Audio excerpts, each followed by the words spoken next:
Life Raft Diagnostic 007.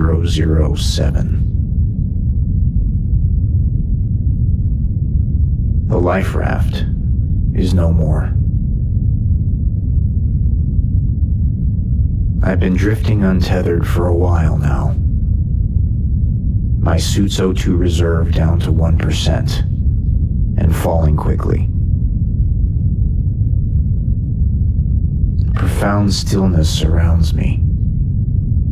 The cosmos at peace with itself, if only for a short time. I'm once again cast into the void, stargazing on borrowed time, dedicating what little air I have left in my helmet to tell the end of my story. One last transmission for anyone out there listening.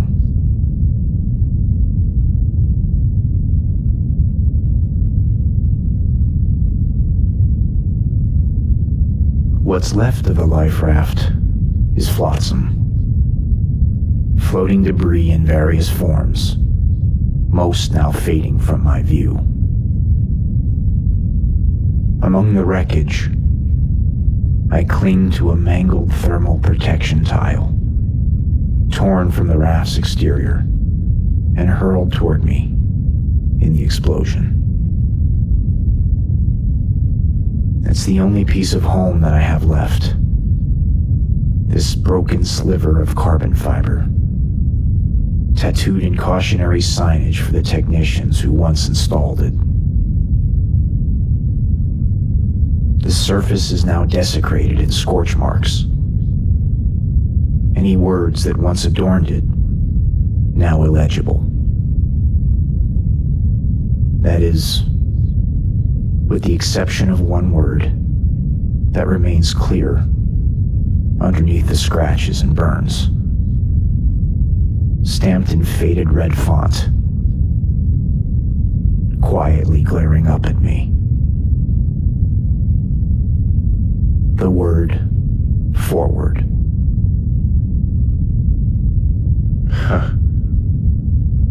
I've decided that will be the name of my new vessel. The way forward.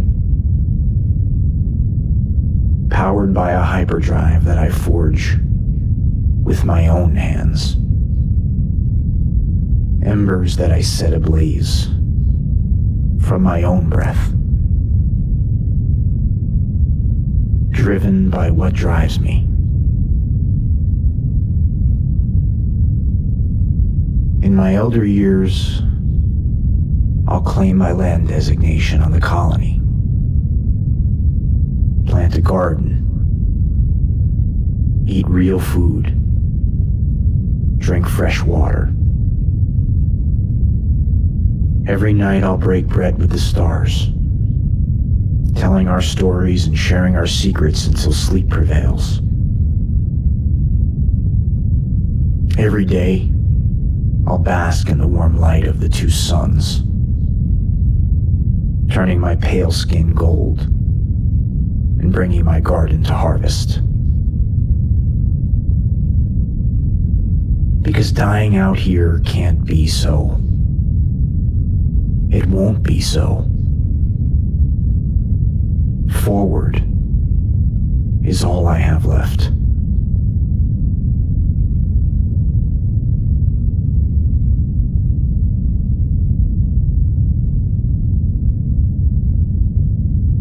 In the hours that followed the death of a marauder named Raker, the spacing of his corrupted synthetic, and the loss of my sole companion in this void, I prepared to board and commandeer the tethered Chimera. Although the raft's AI was now badly damaged, it was able to override the derelict vessel's exterior hatchway and the inside doors of the decompression chamber, forcing open both portals simultaneously and exhuming all breathable air from the cabin. Anything untethered was sent into a zero-gravity spin, and I was able to move weightlessly throughout the ship's interior, despite my shattered left leg. What I found inside was emptiness. No other crew on board, only a limited supply of oxygen and rations, perhaps enough for a day or two, and low power reserves allocated for cloaking and life support. The Chimera's hyperdrive had been extinguished for quite some time, leaving the ship adrift within my grid for what was probably several months until our paths crossed. A hard copy manual of the ship's cloaking configurations floated aimlessly above the center console, and in the main sleeping quarters, I discovered a set of worn ID tags that belonged to Raker, bearing the sigil of a station ranger. A past life, like mine. But out here, we are what we are, and Raker made his choice.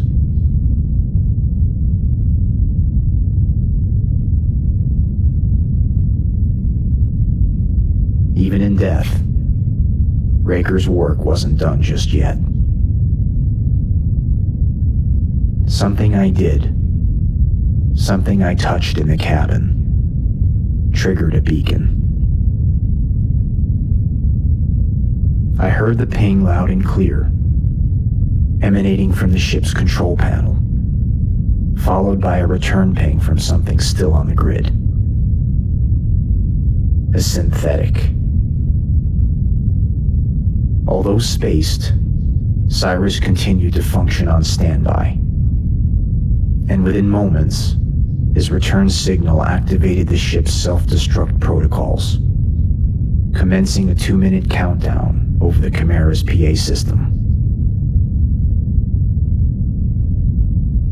Perhaps Raker wasn't as blinded by desperation as I had thought. This was his plan B.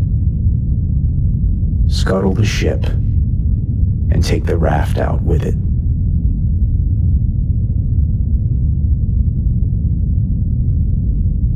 My panicked escape seemed to play out in slow motion.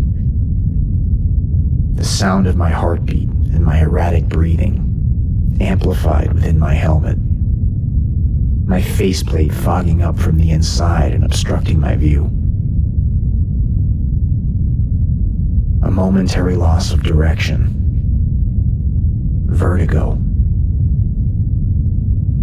And then, a voice in my head. The same voice that pushed me to send this last transmission. A voice telling me, insisting, that it wasn't going to end like this.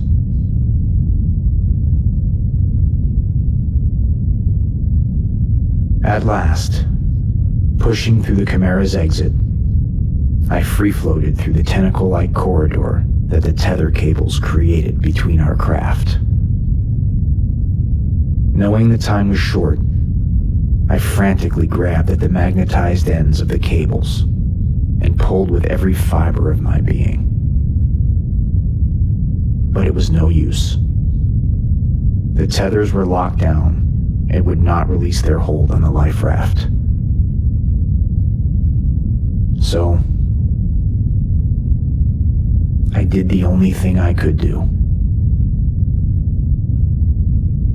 I positioned my right foot on the raft's hull,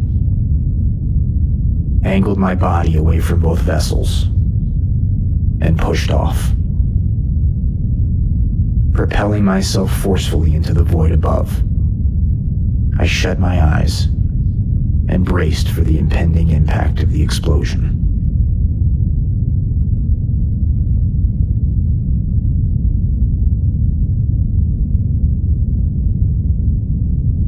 And here I am, surviving conflict once again, only to starve for air.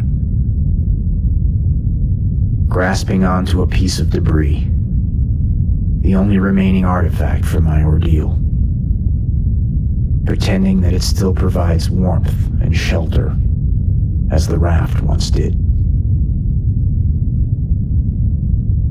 Those days seem far gone now, as does the hopeless pilot who fought so hard against the reckoning force of the cosmos around him.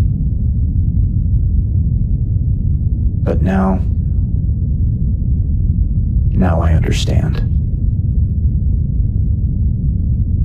You see, the stars don't care about how many billions of light years I've traveled, how many medals I've earned, or how many years I've served. They welcome me into their world with open arms, regardless of my rank, my credentials, my mistakes. They plead for my attention, flickering with curiosity and contentment, hinting at the loosely kept secret that all this time they've been gazing back, that they see in me what I see in them.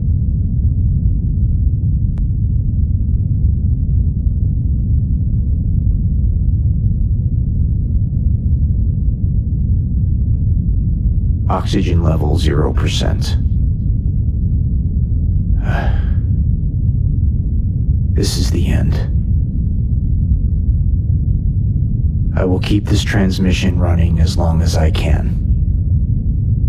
The transponder should maintain some power after I'm gone to carry my message forward.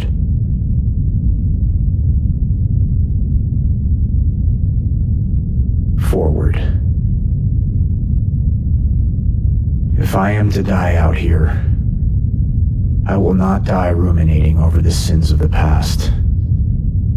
Rather, I will find comfort in my own suit, in my own skin, in the blessed company of luminaries and constellations. Forward. I'm letting go of this wreckage. I don't need it anymore. Perhaps I never did. The raft introduced me to the stars through its crystal clear window. But a window all the same. Forward. A billion tiny hyperdrives. Always inspiring. Always warm. Even when there's no warmth for them to give. Forward. I'm removing my helmet now. I need to gaze upon this universe without a window, without a faceplate. For once in my life, I need to see the stars with my own eyes, even if I can't breathe. Even if I can't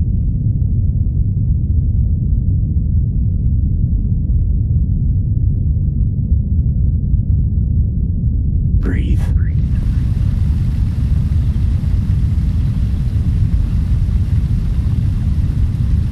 I can breathe. I can breathe.